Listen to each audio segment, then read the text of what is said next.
എല്ലാം നീറ്റായിട്ടുണ്ട്. നല്ല ടേസ്റ്റാണ്. എല്ലാവരും ട്രൈ ചെയ്ത് നോക്കണം. അതിനുവേണ്ടി നാം ഒരു പാത്രത്തിലേക്ക് 1 ഗ്ലാസ് പച്ചരിയാണ് എടുക്കുന്നത്.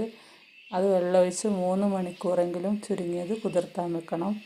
പിന്നെ അതിലേക്ക് ആ ഗ്ലാസ്സിൽ തന്നെ 1/4 കപ്പ് ചെറിയ ഉള്ളി, 1/4 കപ്പ് തേങ്ങ, 1 കപ്പ് ശർക്കര, 1/4 കപ്പ് ചോറ് എന്നിവയാണ് ഇടേണ്ടത്.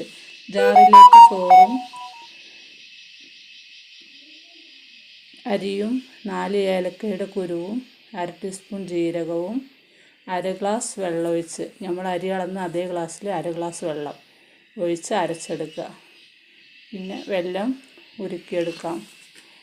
വെല്ലം ഉരുക്കിയെടുക്കുമ്പോൾ ശർക്കര ഉരുക്കാൻ 1 ഗ്ലാസ് വെള്ളം ഒഴിക്കുക. പിന്നെ അത്